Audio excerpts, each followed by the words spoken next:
why you should look into your competition. I'm Tim Diesel, I'm a commercial real estate consultant.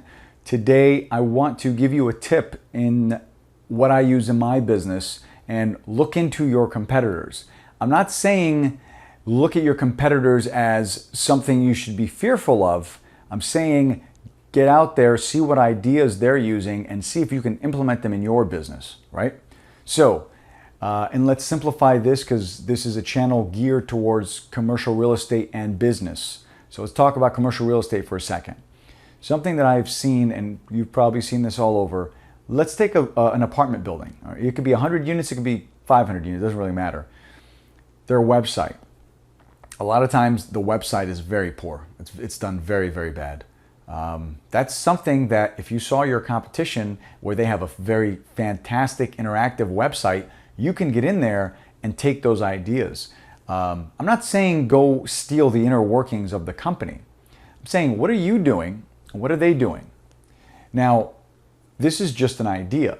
One thing I saw that even really helped me a couple years ago is the application process. The application process was so simple. And I can't remember the name of the company, but you go on their website, they tell you how many units are available and which units they are, right? So they'll tell you they have a 2-bedroom, 1-bath, whatever. You can put your application in right away. You can view the unit virtually, and you can submit an application, and they'll let you know what the results are in a few days. Now, you try calling the average apartment building, and let's see how you get someone on the phone. We'll call you back when we have something available. If they do, if they don't, it's a whole tedious process. You got to fill out the application, you got to do all this other stuff. So that convenience really sped through a lot of the minutia. Now, when you're an investor, most of the time, you're not looking at what the consumer is looking at, right? You're looking at, okay, what's my return? What can I get for this? Where can I move it? You're looking in one sense, which is great because I do the same thing many times. Try taking a step to the side and seeing, okay, if I was the user, what would I want? How would I go through this process? Go through your own application process. Call your property managers.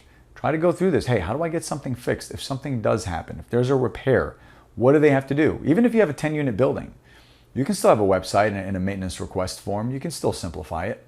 So if you have 10 units, do you have to call the property manager? And if it's Saturday night, he's on vacation, unless it's a flood, they're not going to call you back? No. Try to simplify these small things. If it's another thing you can do is, well, the obvious one is, let's say you have a retail spot and you're charging $12 a foot and you notice competition's all charging $10.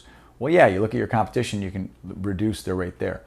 Look at your competition, look at their systems, because many times we get away from the systems and the simplicity of running the business itself. So commercial real estate is a business, right? It really, really is. And you have to look at some of the best ways to run it and some of the best people that are there to run it. So look at your systems, look at your competition, what they're doing.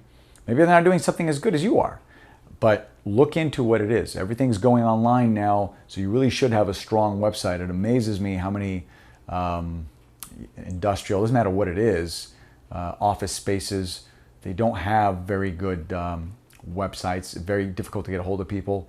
And if you do it right, that should really help you get things across. I hope that was helpful. If you have any more questions, please let me know. Thank you.